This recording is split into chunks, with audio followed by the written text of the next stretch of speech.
In 1877, a young man rode out of the West, and overnight his name became a household word. He'd not discovered a continent or won a war. He was not a great general, a great statesman, or a great scientist. Yet even now, more than 60 years later, the legends which surround him are as vivid as they were then. His name was William Frederick Cody. But to young and old, rich and poor, king and commoner, he's known as Buffalo Bill. This is the story of his life.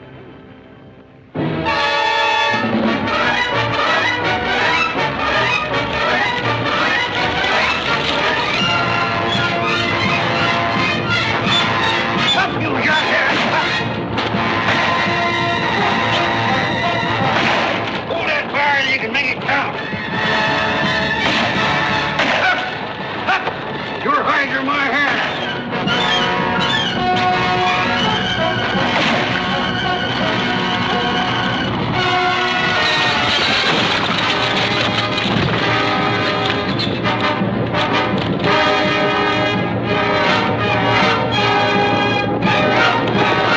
You all right, darling? Yes, boy.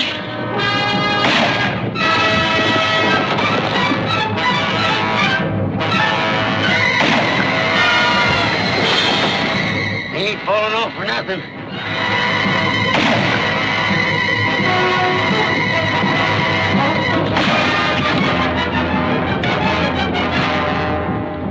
Doggone, there they go, and I didn't even get a shot at them.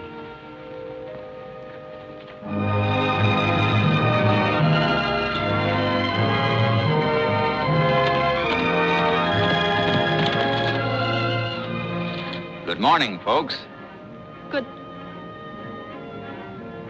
Are you all right, ma'am? Yes, I guess so. I know it was you. Ain't another rifle in the world with a bark like that Springfield of yours. Oh, Miss Federici, I want you to meet up with Buffalo Bill Cody. The best scout, the best shot, the best man on the plains. How do you do? And thank you very much. Cody is buffalo hunter at the fort. Senator Frederici. Mr. Cody. I guess I'd better go catch them mules. I'll help the sergeant. My daughter and I are grateful, sir. You've saved our lives. Anyone would figure himself lucky for the chance. But not everyone would have acted so courageously. She's right, Mr. Cody. We need more men like you to exterminate these savages. They must be wiped out, root and branch. There's some white men that need wiping out. I don't understand you, sir.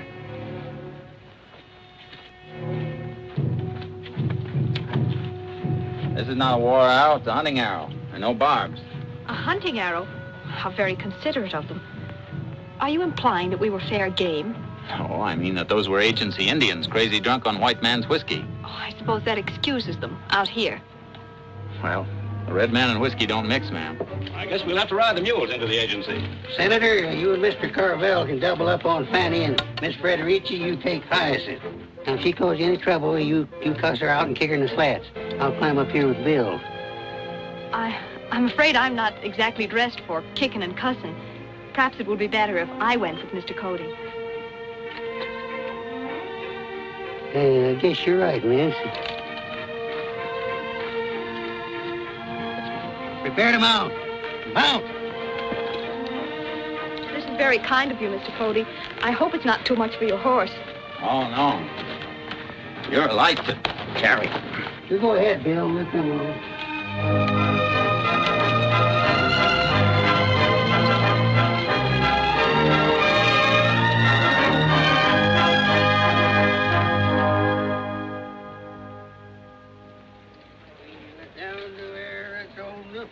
Fight the Indians there.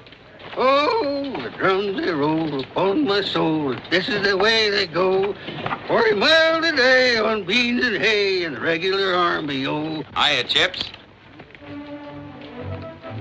I've been waiting for you. Somebody wrote you a letter. Me? That's right, my boy. Who in the world will be writing to you? Well, I don't know, but if you give me the letter, I'll find out. You get yours in your proper turn. The mail's delivered according to rank, and there's plenty ranker than you.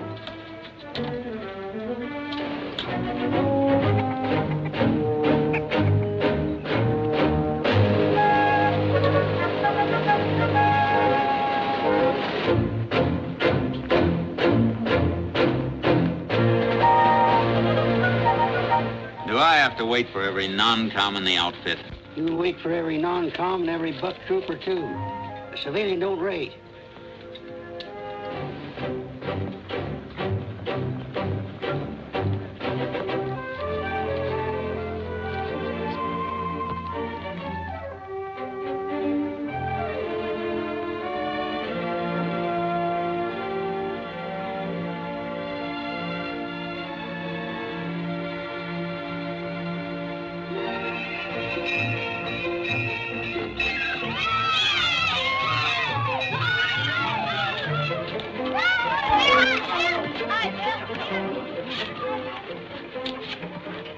Hello, Ada.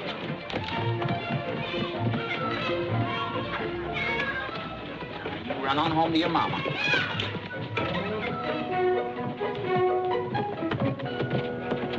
Bye-bye, dear.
Welcome, Mr. Cody.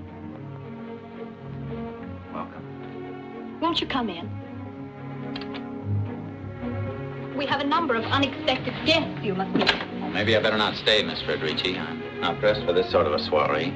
Oh, nonsense. In these buckskins, you're the handsomest man in the room. Why, the Lord Harry. It's Nimrod the Hunter, led captive by Aphrodite.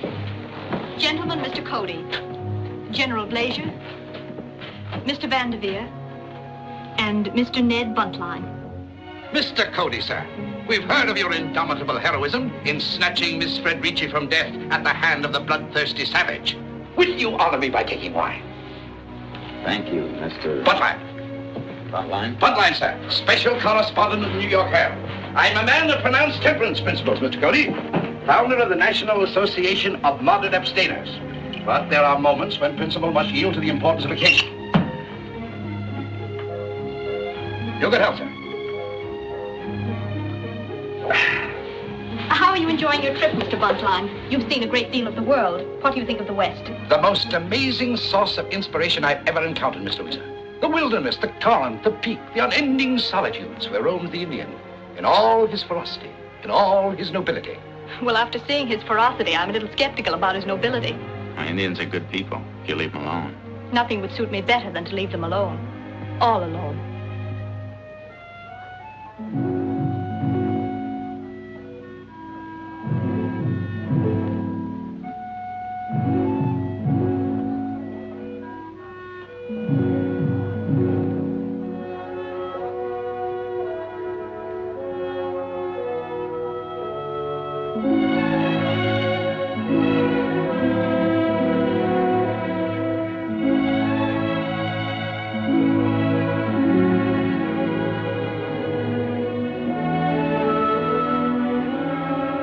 the last to arrive on the glorious battlefield of Shiloh, and the first to leave it. You never lived that one down, General. Never, ma'am.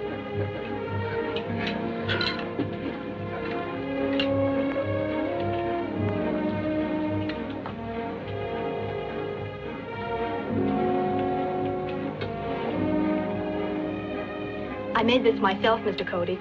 I hope you'll enjoy it. It's a trifle.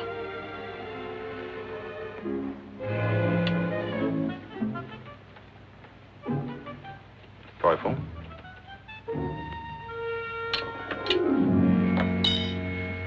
Oh, how stupid of me, Mr. Cody. Do you mind?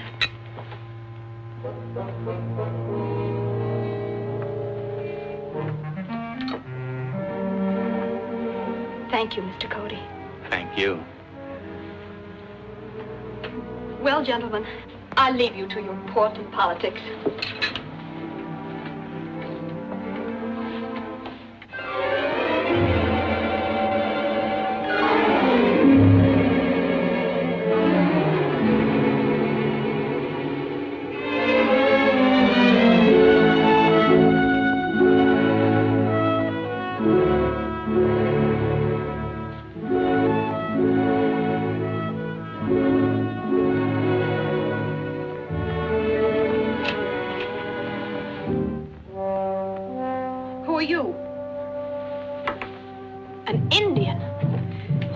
Breaking into my room and stealing my clothes.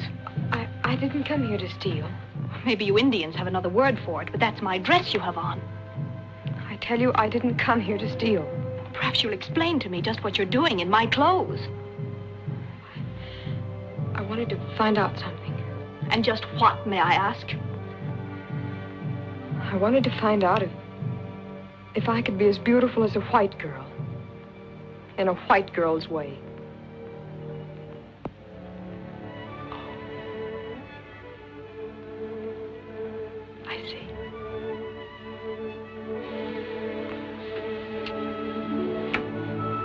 There's your answer.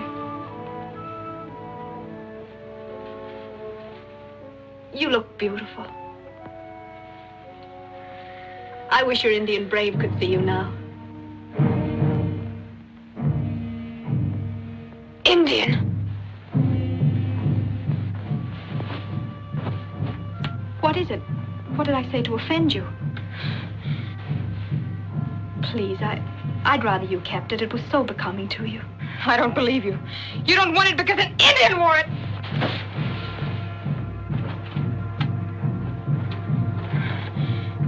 Indian.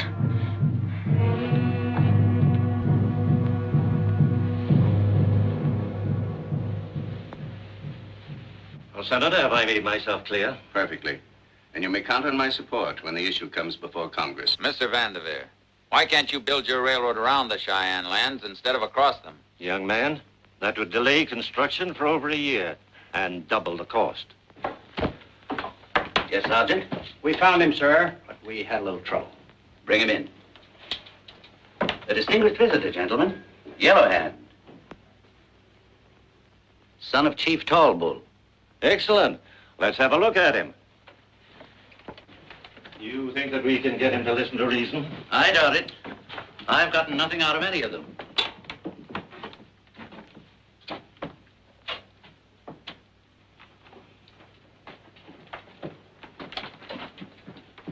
How, Yellowhand? How, Pahashka? Tell him his people must move out of the Smoky Hill country within 30 days. I understand your words. I've been to white man's school. We've hunted and fished together since we were so high. Once you saved Yellowhand's life. When you do an Indian a favor, he never forgets it. If you do him bad, he never forgets that either. Very interesting. Now tell us, Yellowhand. They give themselves amazing names. Tell us why your people refuse to obey the order to move. We must live where there is food and water. And buffalo. What has the buffalo got to do with it? Why, without the buffalo, the Indian would practically perish. It's his main source of food.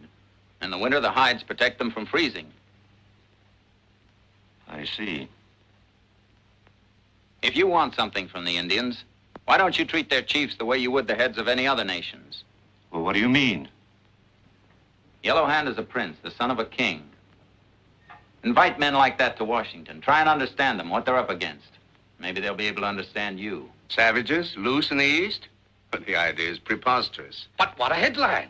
Redskin powwow at the Hotel Astor. If they won't talk sense here in their own backyard, what can you expect 3,000 miles away? Yellow Hand, you want us to use force? My people do not want war. But we will fight if we must. General, are you prepared to act? Yes, I have my orders. All right, Yellow Hand. You've had your last warning. Move or be driven out. Is the white man finished? How? How? Well, as a newspaper man, I have covered every kind of fight, riot, and revolution, but never an Indian war. Here's to something new. You wouldn't talk like that, Mr. Buntline. If you ever saw the Cheyenne on the warpath. There's nothing to be alarmed at. I'll clean them out in a week.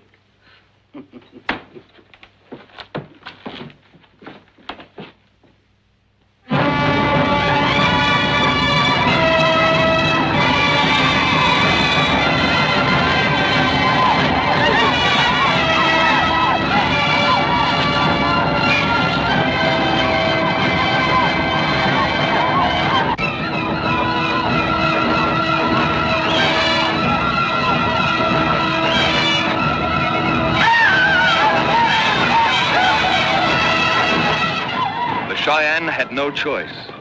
The tribes gathered and rode to war 1,000 strong. They struck the settlements and outposts like a whirlwind of destruction, killing, burning, spreading terror through the countryside.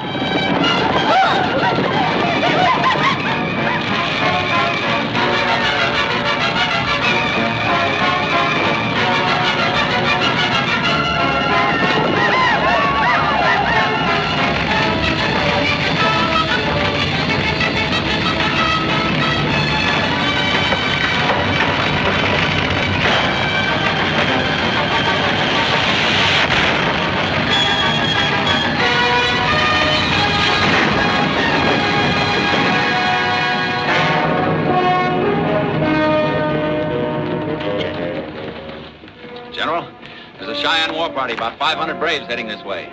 Where'd you make contact with them? About 20 miles from here, on the left bank of the Smoky. Trumpeter, sound to arms. Come inside.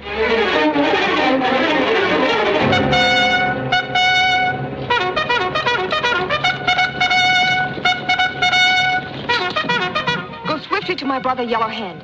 Tell him there's an old man here at the agency, a medicine man, great in the Council of the Whites. You understand, Crowfeather? Tell my brother that if this man is taken hostage, it will make it easier for the Cheyenne to make a good peace. 3 days' rations and forage, 120 rounds per man. The column will move in 30 minutes. Very good, sir. You don't mean you're going to meet them out in the open? Certainly I'm going out into the open to meet them. Doesn't sound like a very good idea to me. Cheyenne are a shifty lot. I'll attend to the strategy, Cody. And my strategy is the attack, now and any other time.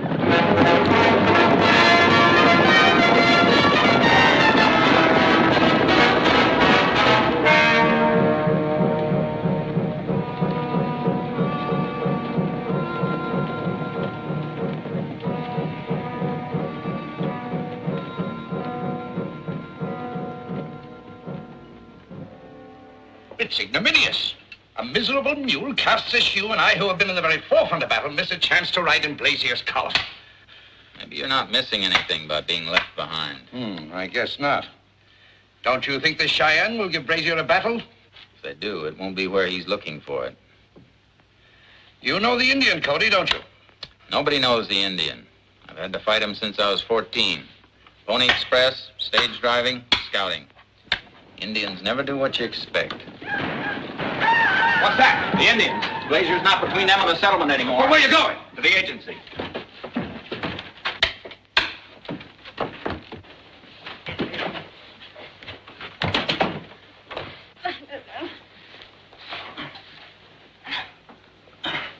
You all right, ma'am? Those horrible savages took my father, do you hear? They torture him to death, those noble friends of yours. Well, do something. Why don't you go after them? Nothing we can do right now, ma'am.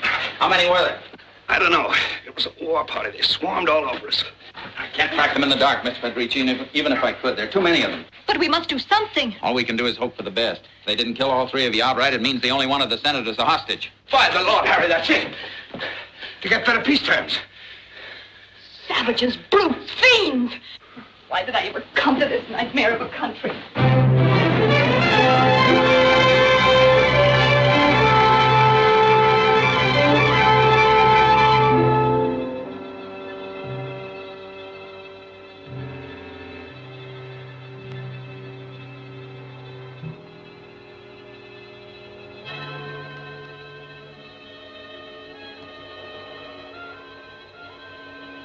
How?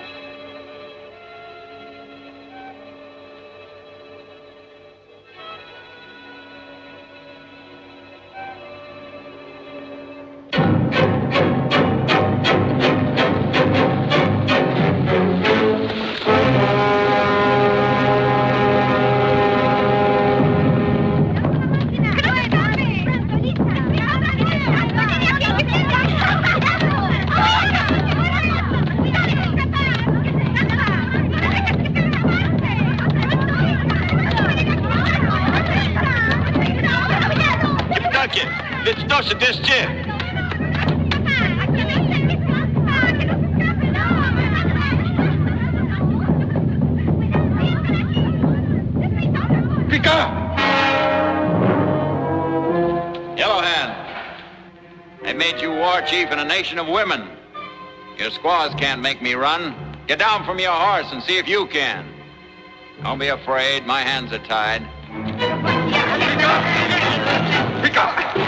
Let them alone.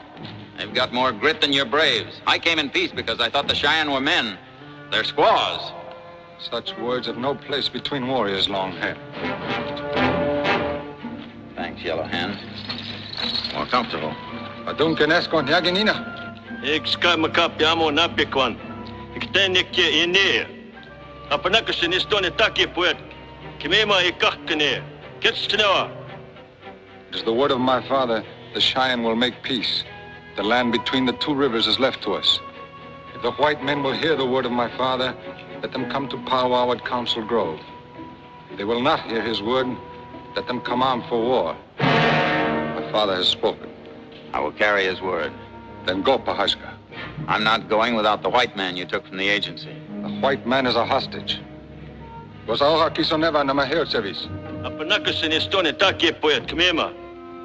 father says his price will be told at the powwow. Tell your father his price was paid when I saved your life. A debt is a debt, Yellow Hand. Nawona none yo vichyo.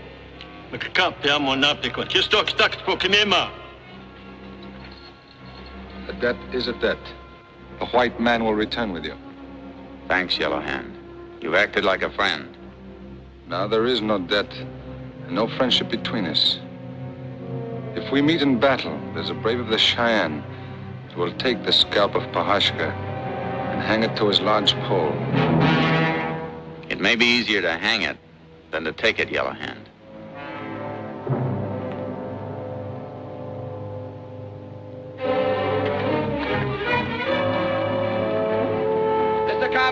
Mr. Carvel, Buffalo Bill is here.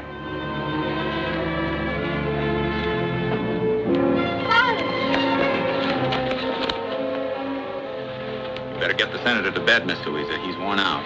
We'll help him, Mr. Weezer. Take my arm, Senator. Thank you.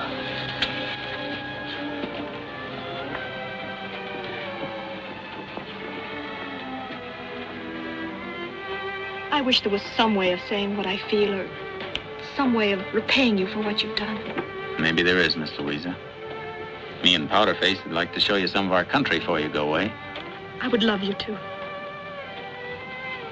We'd like you to know what there is about it that gets under a man's skin. I'd like to.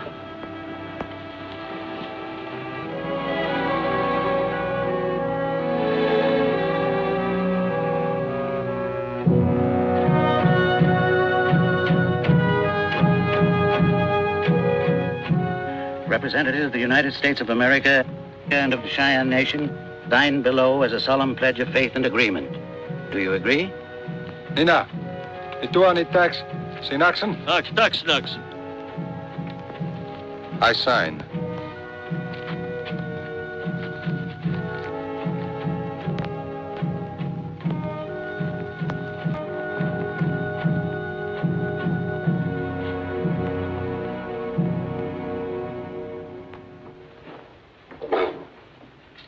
I hate to see you go, Ned. Now that the fighting's over, what'll you be writing about next? Well, I was thinking of turning my pen to the realm of romance. A novel about the West founded on my own adventures. I'd sure like to read that. You know, Bill, I was even considering including some of your exploits. But no, you'd never do for a hero of romantic fiction. Guess you're right about that. You look like a hero, act like a hero. You even rescue the heroine, but you don't marry her. I'm going to. What? You mean Miss Louisa? I sure do. You've asked her? No, not yet. Oh. Come in. Oh, Mr. Buntline. Are you ready, Bill? Just about, I should say, ma'am.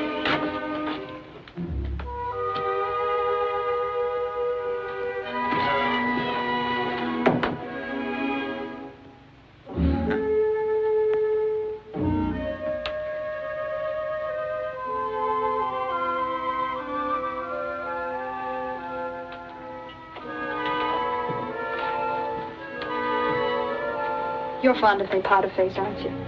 Any horse would be, ma'am. You're light to carry and you sit quiet. That's what you said the first time we met. You're repeating yourself, Bill. Yeah, well, Powderface is a horse of sound judgment, ma'am. His sentiments are all right with me. Anybody he's fond of, I'm fond of.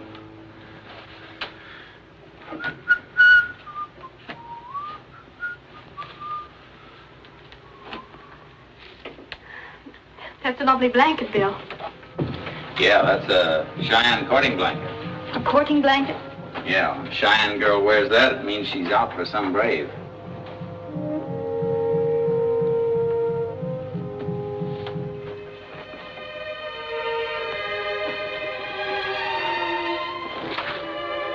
How does she wear it? Like this.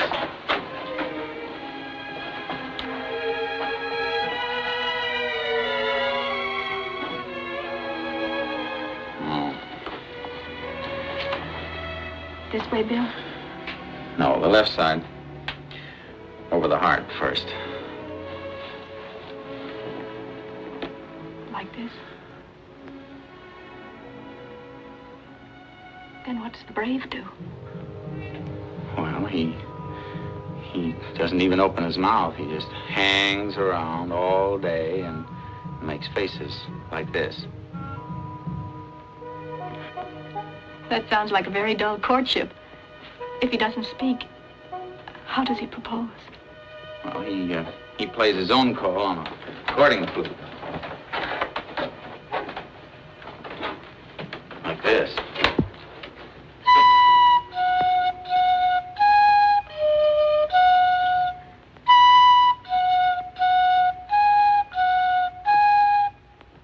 What does the girl do if she wants to accept him?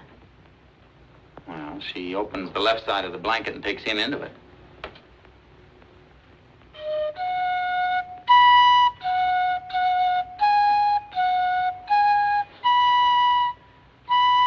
Like this, Bill?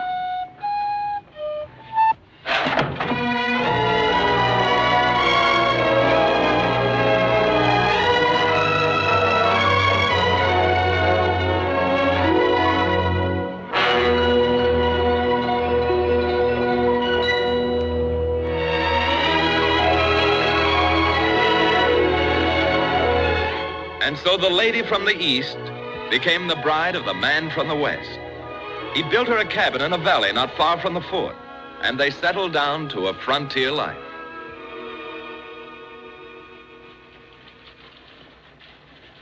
Hi, Bob. Hey, Chip. Oh, hey, oh. Look what a fetched you, Mrs. Cody. Father! Louisa. Why didn't you let us know you were coming? Why didn't you get my letter? No. You want the letter you want? I got one here for you, Mrs. Cody. Well, that's it. That's my letter telling you I was coming. I mailed it a week before I left. That's nothing. Private Mulligan didn't get the letter with his reprieve till 10 days after they hung him. Come to think about it, he never did get it. Hey, Bill, would you get the senator's bags? All right. Come on, boys. Well, it doesn't look as if you young people have been living in luxury for the past 2 years. That's being changed, though, right away. What do you mean, Father? Vanderveer's starting a new industry here, a tremendous affair. An industry here? Yes, my boy. A craze for buffalo robes has swept the East. People will pay anything for them. Vanderveer's formed a corporation. I'm on the board myself. And you, Bill, are going to direct the field operations. Field operations? Yes. Hire every hunting outfit available. We want all the hides you can get, and more.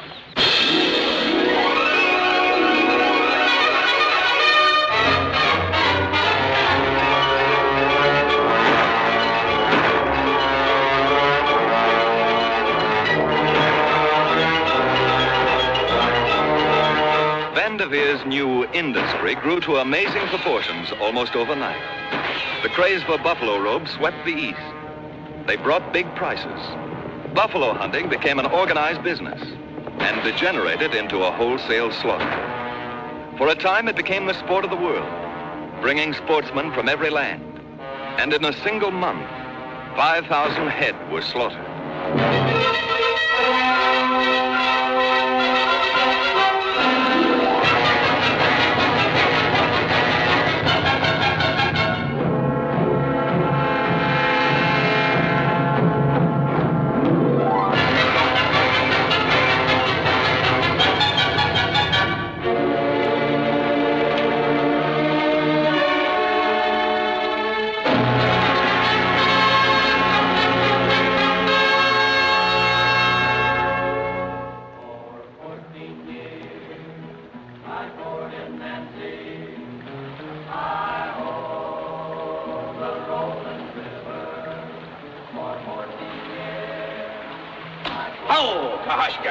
How are yourself?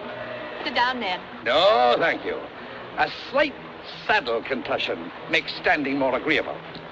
How does the Grand Duke like buffalo hunting? Thinks it's the greatest sport he's ever seen. Nothing like it in Russia. He wants you to come over and join him in postprandial potations. What's that? Firewater. Afraid you'll have to excuse me tonight. I'm tired. Say, Ned, I've been looking at these papers you sent over, and they've got me worried. How so, my guilty Nimrod? Bill's been wondering about the large scale this buffalo hunting has been assuming. It seems to be going on everywhere. Now, this started out as a business proposition. Now they're shooting them out of train windows for sport. There's a limit to even the buffalo, you know. Limit? Oh, yes, my boy. I suppose there is a limit to the sands of the seashore. But who's going to count them? Maybe you're right, Ned, but it worries me. What worries me is whether the Grand Duke is overstepping the bounds of moderation. I'll carry your apologies. Thanks, Ned. Good night, Mrs. Cody. Good night. Bill, why didn't you join the Grand Duke? It's not very often you're going to get a chance to hobnob with royalty. I like my present company better. You know, I was afraid when I brought you here, but now I'm glad. You've been happy. Bill, at this moment, I'm happier than I've ever been before. I'm happy, too. I'm tired. Nothing in the world can move me right now. I wondered. No, siree.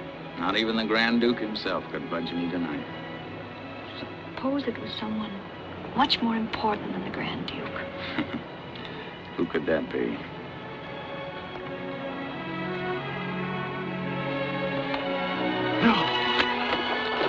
Yes. Oh, Bill, what are you doing? What are you doing, Bill? You lie perfectly still, darling. I'll pack up. Pack up. Yes, I've got to get you to the doctor at the fort. Oh, Bill, not yet.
Ande.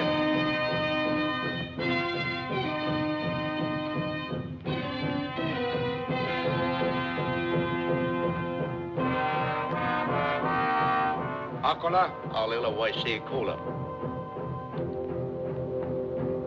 Men of the nations, there's a black cloud coming from the east to cover us all. We, the Cheyenne, have called our brothers of the Sioux so we can hear their words about this thing. Yesterday, the buffalo was many as the blades of grass upon the prairie. Today, the buffalo is few as the leaves of the oak tree in winter. The white man has done this thing so the red man will starve. When the buffalo is gone, we starve. We have no meat to eat, no hides to make teepees, no robes to make beds. Brothers, it's not good for man to hear his woman and children crying. It's a bad thing for a man to starve. There are better ways to die.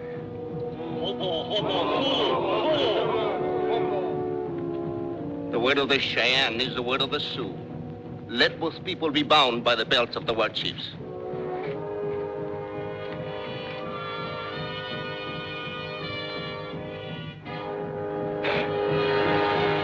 It is the belt of Yellow Hand, war chief of the Cheyenne. It is the belt of Gracie Horse, war chief of the Sioux. The Sioux and the Cheyenne will strike together. The Sioux must strike first. But why the Sioux? The Cheyenne are ready.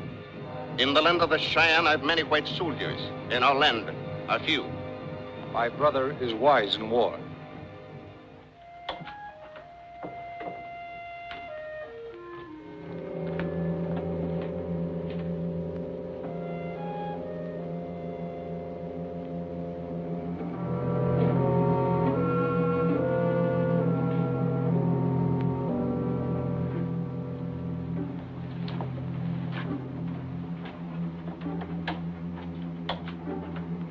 Children,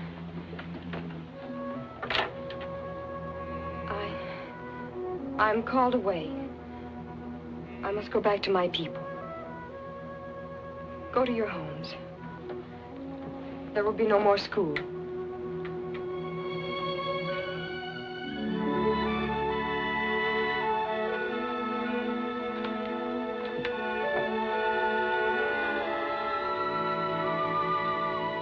Do as I say. Go to your homes. Leave.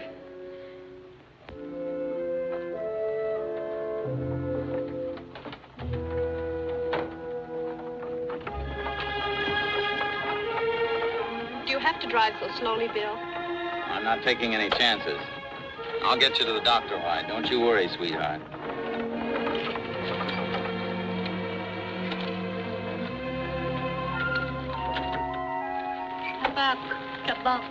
Tobacco, grandmother?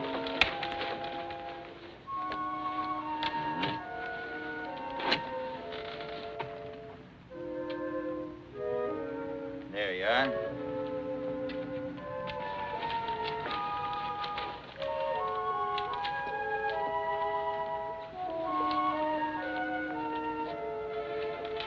What's she doing here all alone? She's just old. Indians get too old to travel, why they're left behind with a little food and fuel. To die? Yeah. That's terrible. Can't we do something for her? Well, it's the way of her people. There's nothing we can do. Here am I going to bring a new life into the world, leaving an old woman behind to die. That's nature's way, Louisa. When anything becomes too old to be useful, it's just pushed aside. But it shouldn't be. That's why we have civilization.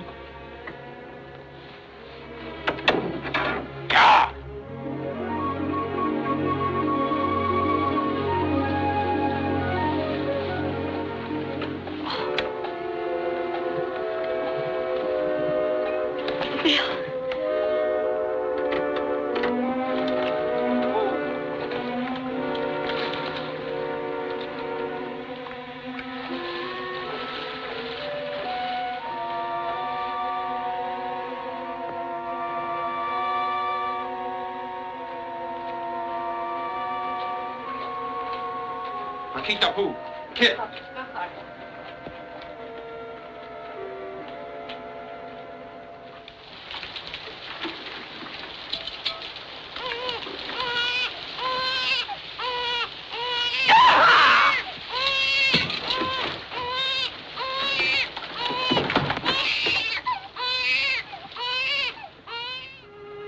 Louisa.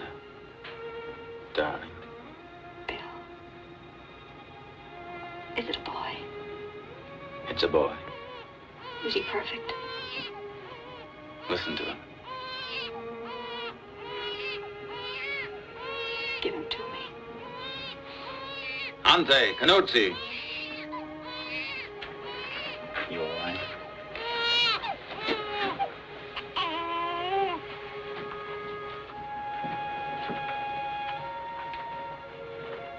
We name him after the greatest scout that ever lived, Kit Carson.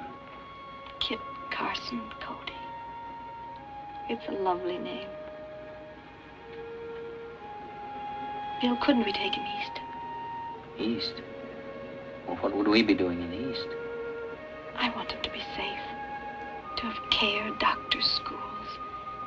All the advantages of civilization. He'll have care. He won't need any doctor. He got here without one. Schools. We'll think of that when the time comes. It would be nice to go east, though.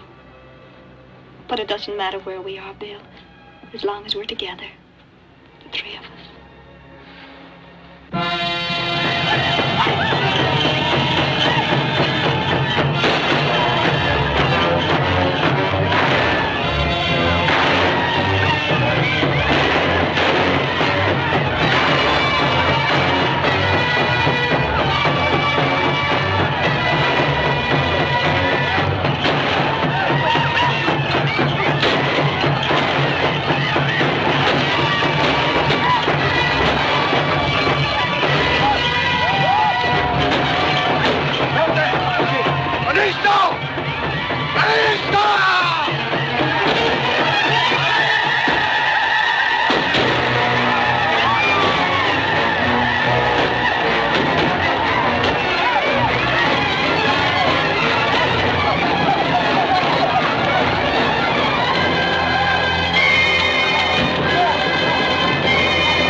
Cody, this is Providential. I need you. We're moving out. Moving? Where, sir? Man, haven't you heard?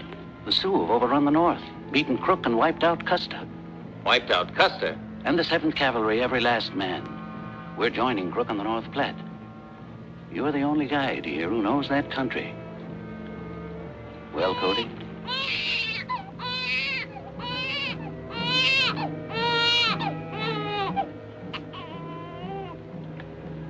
You see how it is, General. Yes. But you know what this disaster means. You're a civilian. I can't order you to do anything. But I can leave it to your conscience. We move in 2 minutes, Cody. With or without you.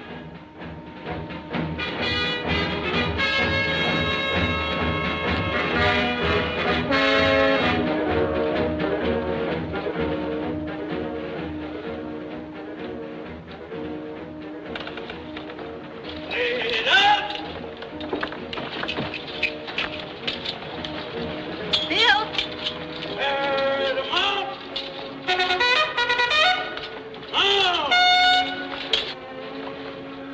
Bill, you can't go. I don't want to go.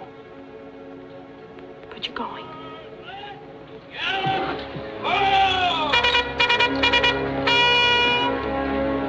Bill, you can't go. You don't have to go. The general said he couldn't order you to.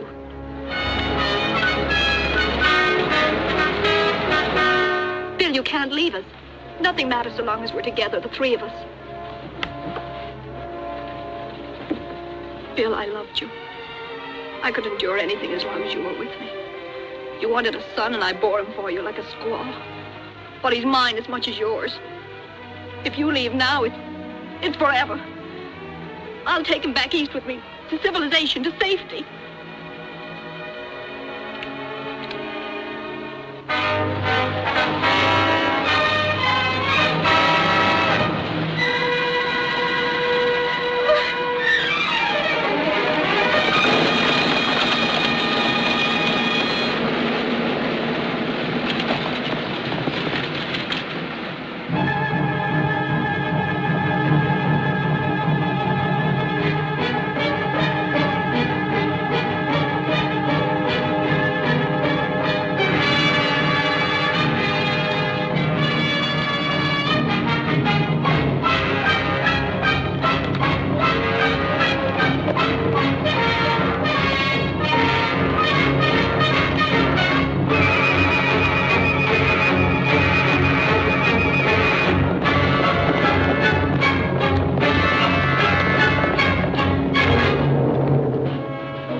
I think we're making a big mistake, General.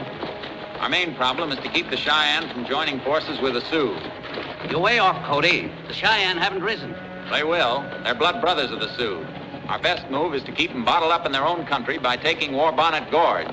That's miles off our path. Whoever holds the gorge holds the whip hand. But it's completely out of our terrain. We won't have any terrain if the Cheyenne join the Sioux. Orders are orders, Cody.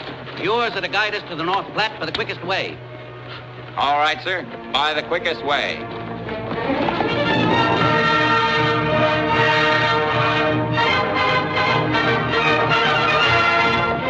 Hey, Chip! We're changing direction here. I thought the North Platte would be that way. Now, this is a shortcut. The old man wants to go by the quickest way. Trooper Smith, hold on until they troop to change of direction. Clancy, wake up. If you fall asleep again, I'll trample the trikes out of you.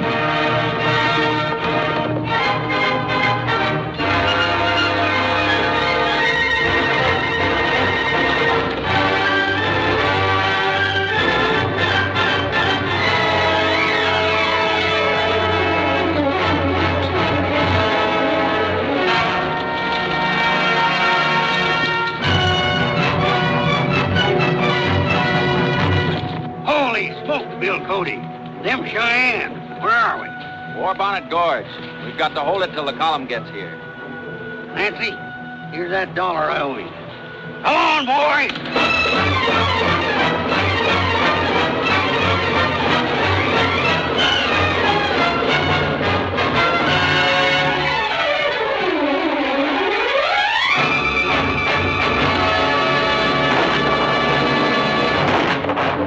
Where's old Blazer anyway? I never thought I'd live to see the day when I'd be praying for the sight of his ugly mug. Take a breath and keep firing. The old man won't save any breath on you, Bill Cody, when he finds out what you got us into.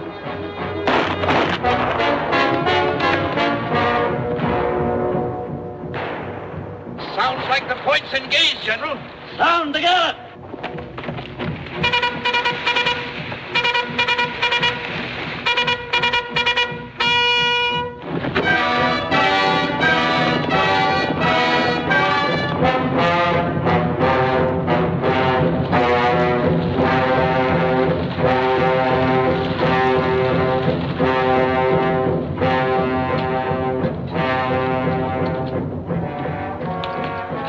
Cody, is this War Bonnet Gorge?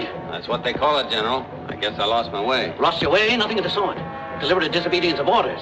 I'll have you shot, hung for this. Shooting's too good for you.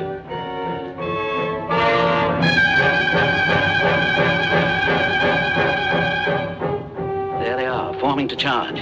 If If 16 men can't hold them till the troops get here, we're scuppered thanks to you, Cody.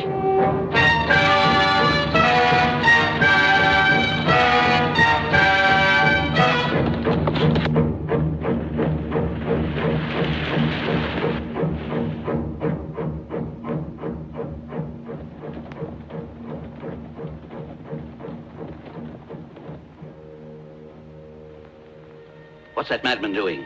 Making medicine? Wait. That's Yellowhand. Don't shoot. You fool, what do you think you're going to do? Save you 5 minutes, maybe, so the troops can get here.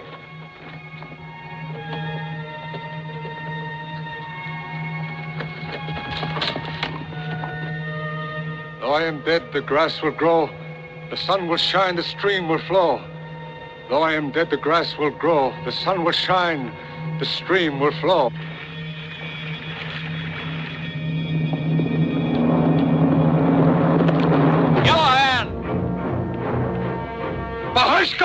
Turn back, Yellowhand! Take your people back to their own country! The Cheyenne have no part in this war! The Cheyenne have part in this war. The white men have fallen before the Sioux. Now they will fall before the Cheyenne. There is no need for war. Let us speak fair words in council. There are no fair words in the mouth of a white man. This time it is the lances of the Cheyenne that will speak. And now! Why do you turn away, Yellowhand? You said a brave of the Cheyenne would hang my scalp in his lodgepole. I don't see him, Yellowhand. Where is he? In the lodges of your women? Ah, Boshka! There he is!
friend of yours, Bill?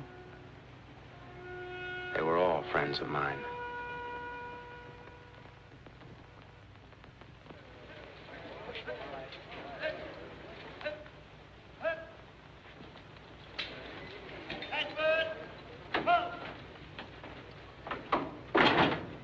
Hiya, Chips. Anything for me? There is, you'll get it in the order of your rank. I'm thinking it won't be soon. What with 6 months mail to be sorted. Supposing I find it myself. If you find it, you can keep it. You'll get no delivery from me except in the proper military manner. And you know what that means. Yeah. Go down into L1 45. Here's one. Yeah. Is your wife? No. It's from the President of the United States. He wants me to come east. I told you, Bill Cody, you'd get in trouble for leading them troops the wrong way. Is it to get a court-martial? No. It's to get a medal. A medal, you say? Yeah, for the battle at Warbonnet Gorge. Hey, I was in that, too. Maybe there'll be one for me.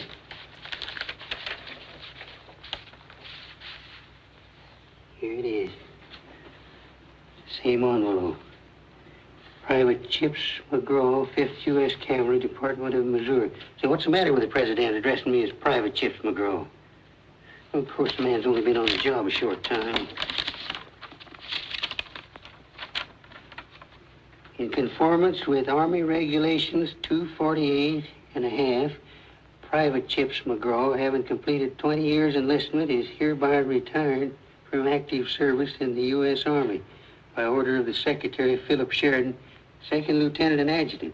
The President's loco calling me a private and Phil Sheridan a shaved tail. How'd the man get his job? What's the date on that letter? April 3rd, 1846. Oh, that's 30 years ago. Well, here's some more. First endorsement. The above order having been temporarily misfiled and in view of possible inconvenience incurred by the delay in its transmission, Private McGraw is authorized to proceed for permanent residence to the Old Soldiers' Home at Skittleboro, New York. Signed, Philip Sheridan, Lieutenant General Commander, USA.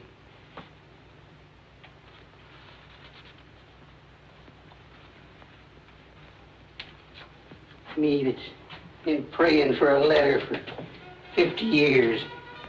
This is what I get. Tough luck, Chips. We'll go east together anyhow. In the prime of my life. Me that's just whipped the Cheyenne and could do it again with one hand. Going to the Old Soldiers' Home. I got more lead in my carcass than that shaved tail Phil Sheridan's got gold braid.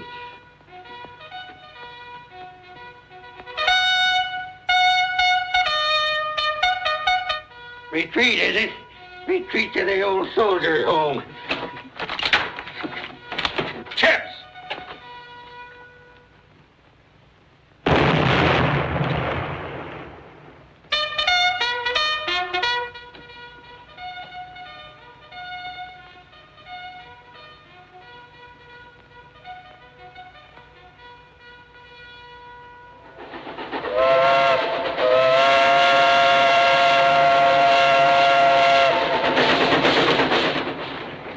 Man, you ought to be Bill Cody going to see the president. Yeah. I want to see my boy, too. Yeah, who's to blame you for that? One of these days, he might be president. Or even an officer. He's only 3 days old when I left. I wonder if he'll remember me.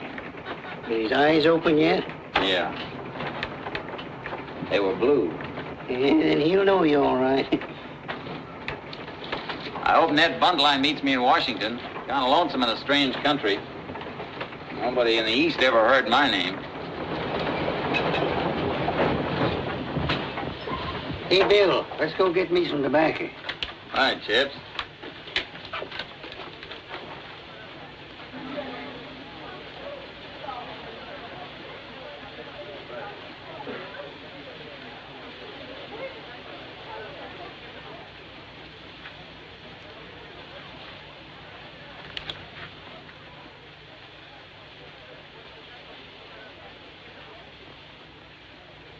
Hey, Bill! Bill, come here.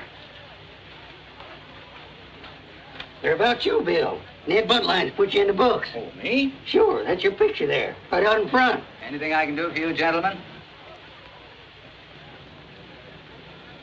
Holy mackerel! It is! Hey, Joe! Mary! Lizzie! Buffalo Bill's out here! Come on! There's Buffalo Bill! Come on, Chick. Hey, folks! Hey, folks! There's Buffalo Bill! Buffalo Bill. Come on, Buffalo Bill!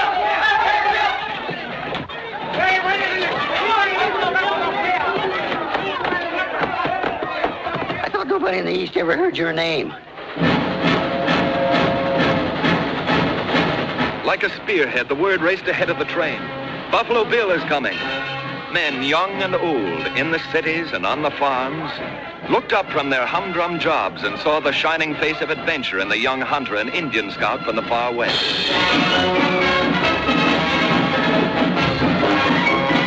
They knew and loved his story. And as he passed by, for one brief moment, they seemed to share in all of his daring exploits. Adventures they themselves could never have.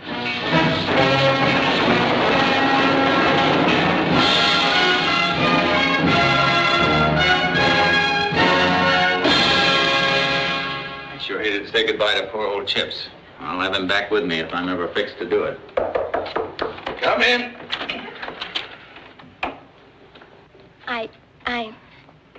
I've got the horse stabled all right, sir. He's well taken care of. The White House carriage is out in front. Good. My wing-footed Hermes.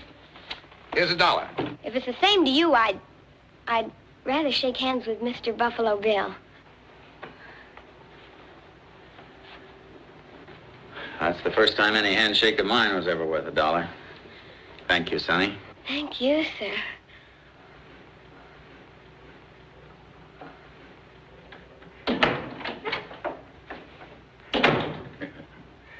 Let's get this foofer over with. I want to see my son. You'll see him just as soon as the president has decorated you with a congressional medal.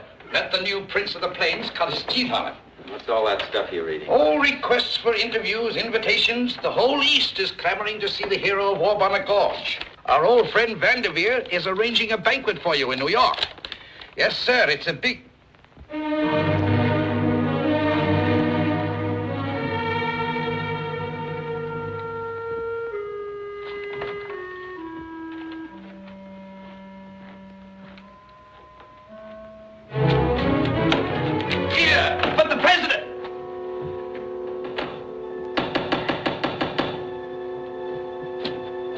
Where's my son?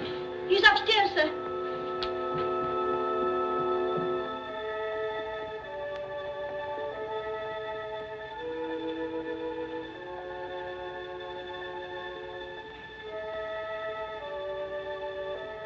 No. Oh.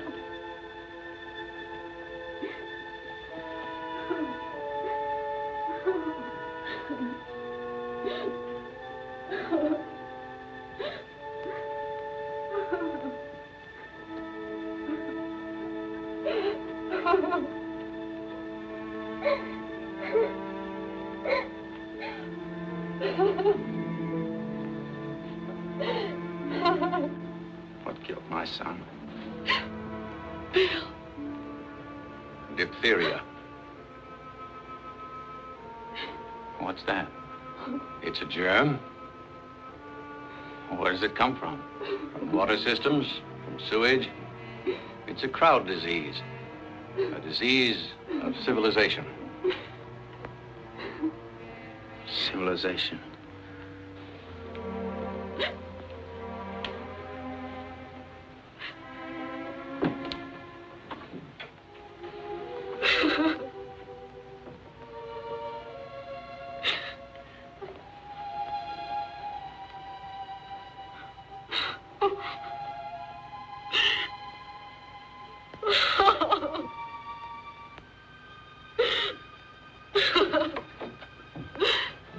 Bill.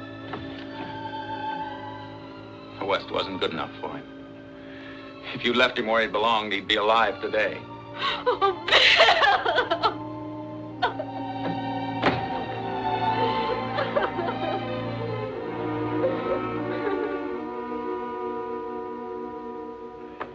president knows why you didn't show up, Bill. His deepest personal sympathy goes with that medal. Now, that's what they give you for killing Indians. Indians that can live against nature and feed and clothe themselves with nothing but their bare hands. Don't you think we ought to leave? And who gives it to you? They're pot-bellied, civilized citizens who couldn't walk a mile with an Indian. They give you medals. Try to control yourself. The people are listening. Let them listen. Anybody who could hold his own against Indians doesn't have to shut up for these people. Any 10-year-old kid who was born and raised like an Indian could whip the daylights out of him. Any kid.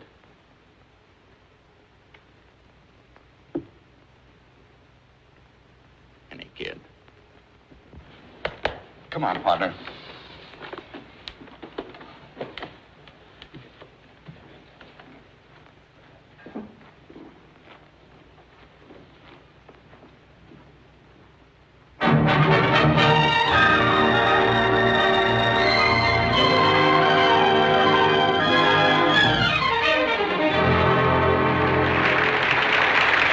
Civilization, Mr. President, creates its own forces. And if I have been one of them, I have no apologies to offer and no regrets. My ambition to see civilization move westward on tracks of steel has been severely criticized by certain elements of the press and even on the floor of Congress. On the other hand, there are those better qualified to express an opinion who believe, like General Sherman, that the only good Indian is a dead Indian.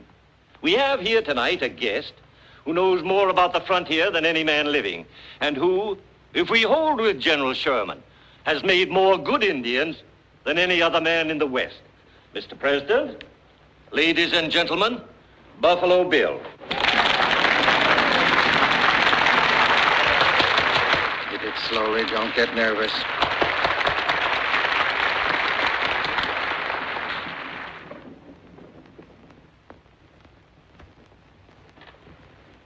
Mr. President, ladies and gentlemen, I was afraid I was going to make a fool of myself in front of you tonight, but that would have been all right, because a man can make a fool of himself when he's off his own stamping ground. But when a man makes a fool of himself on his own stamping ground, there's no excuse for him. I don't hold with General Sherman that a good Indian is a dead Indian. From what I've seen, the Indian is a free-born American who will fight for his folks, for his land, and for his living, just like any other American. Holy Jupiter, this is dynamite.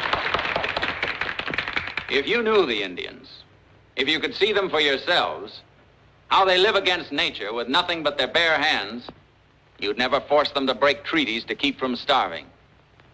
But the trouble is, you Easterners don't know what you're doing. And that's why we Westerners and the Indians have had to suffer.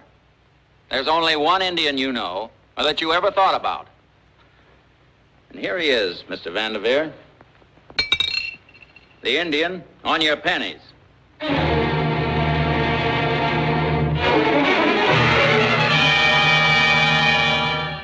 Man, do you realize what you're up against? Do you think Vanderveer's going to let a hayseed like you ride out of the West and get away with a thing like this? You're crazy. I tell you, there's nothing Vanderveer won't do. What can he do to me? I don't know, but it'll be plenty. Uh-huh. Now, look, Bill, I like you. I built you up, and I don't want to see him tear you down. Well, I'll take care of myself. All right. If you insist on being a martyr, good luck to you, Bill. I'm off to Mexico, but I'm warning you, Vanderveer will stop at nothing.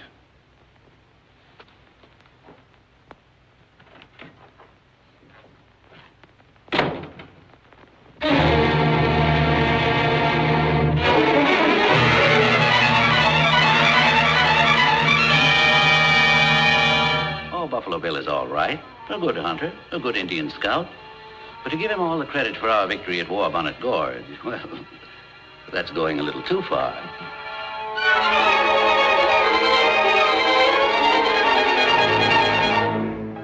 I tell you, Buffalo Bill's a fraud. I was at War Bonnet Gorge myself. He didn't have any more to do with killing Yellow Hand than I did.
Try your eye, mister. A dime will get you $1. What's the matter? Ain't you got no sporting blood in you? Maybe. Haven't you? Sure. You got a dime, but I'll gamble this against your $1. What's that? Judas. Hey, Muldoon! Come here! Will you look what this hobo wants to sell for a dime? Holy St. Patrick. The Congressional Medal. Where did the likes of you get this? The place called Warbonnet Gorge. Warbonnet Gorge. Well, think of that now. Well, I'm taking you to a place called the Station House. What for? It's my medal. I'm Buffalo Bill Cody. And I'm Jenny Lind. Now, will you take a walk with me, or must I sing you a lullaby with me nightstick? I am Buffalo Bill Cody. You know, if I was pretending to be someone, I wouldn't be that faker.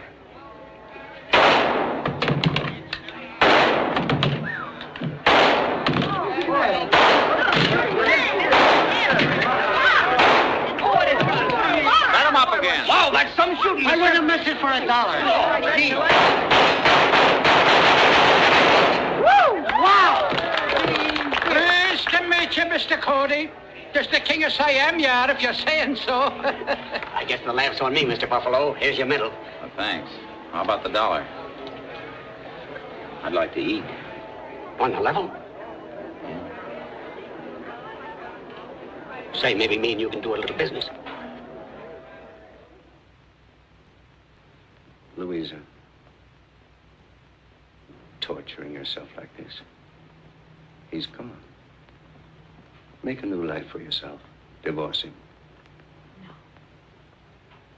I can't stand seeing you suffer, my dear. Why don't you go to him? That's really what you'd like to do. Forget your pride. He's worth it. I wish I'd had the courage to stand up to Vanderveer when I found I'd been deceived. Do you know where he is now? No. How he's earning his living?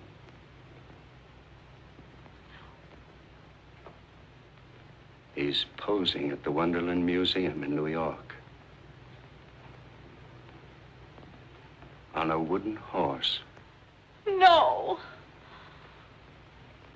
Step up, ladies and gentlemen, step up for a moral and educational exhibition of marksmanship by the king of the plains, killer of Cheyenne war chief, that human tiger Yellowhand, and hero of Warbonnet Gorge, introducing Buffalo Bill.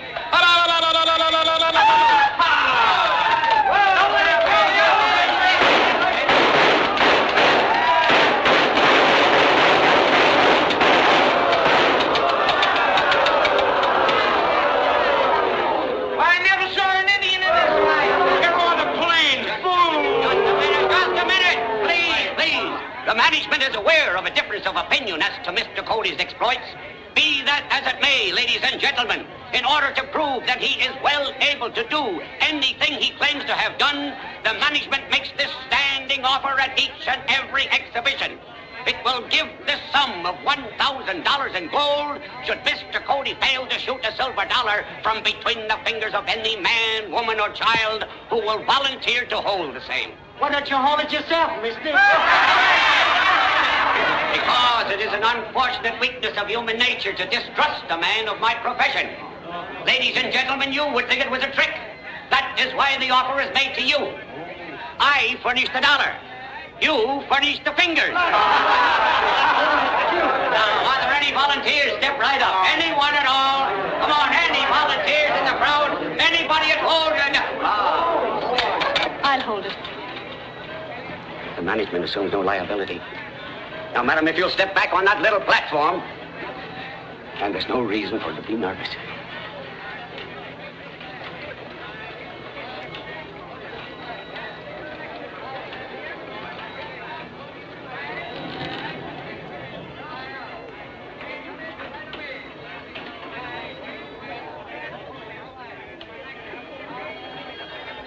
Now, madam, hold out the dollar.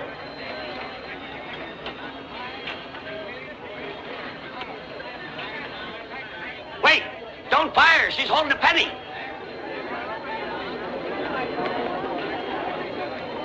Shoot, Bill.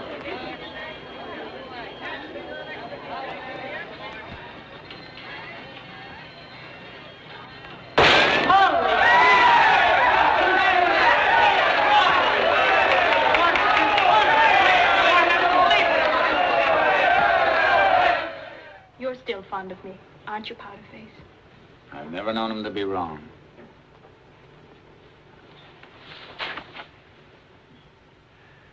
But you can't stay here. I can go wherever you are. Once I made the mistake of leaving you. But I'm a man on a wooden horse. You saw for yourself tonight. You wouldn't be on a wooden horse if you'd go back to the people who know you.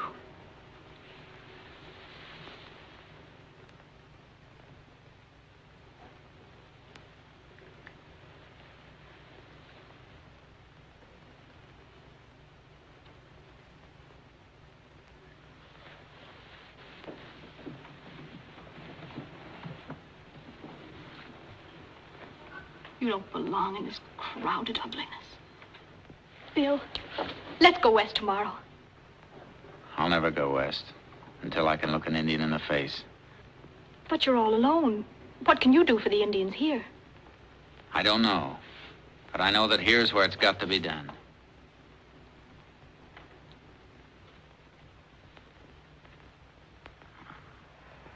Now, don't forget.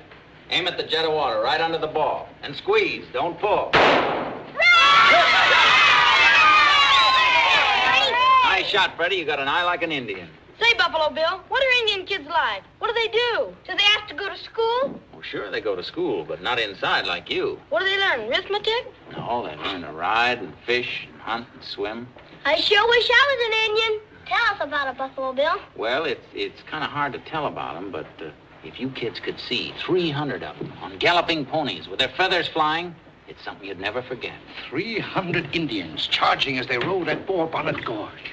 It's a colossal idea, and by the Lord, Harry, we'll do it. Ned, what brought you back? Love for you, my boy, and I know a dozen promoters who'd give up money for that idea. Well, what are we going to do with the Indians here in the city? Man, we'll put them in a show, the greatest show the world ever saw. Indians, 300, 500, 1,000 of them. Cowboys, troopers, stagecoach, buffalo, riding, roping. If the East won't go to the West, kiddies, we'll bring the West to the East.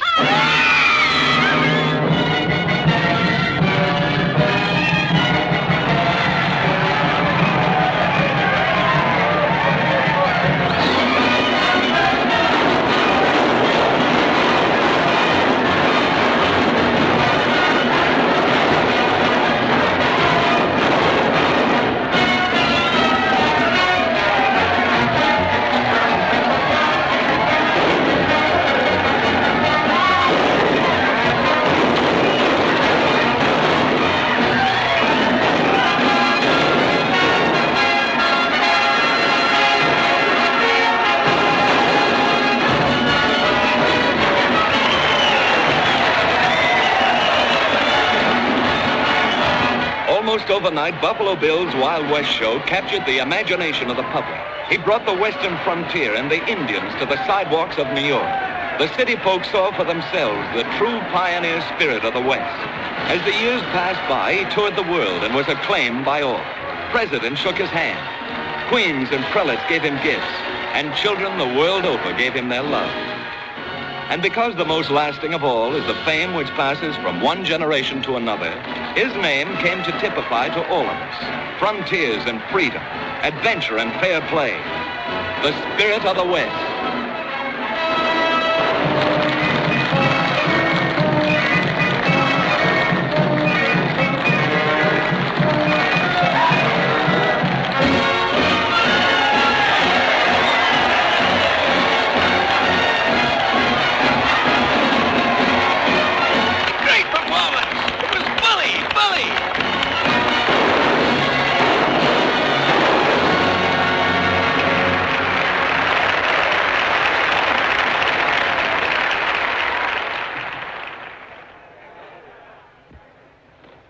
Ladies and gentlemen, the show which you have seen tonight has lived a long time because it found a place in your hearts. But now, the time has come to say not good night, as on former occasions, but goodbye.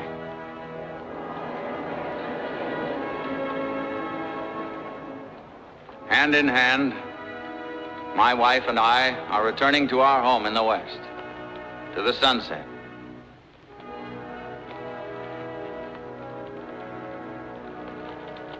And so, my little comrades up in the gallery, and you grown-ups who used to sit there,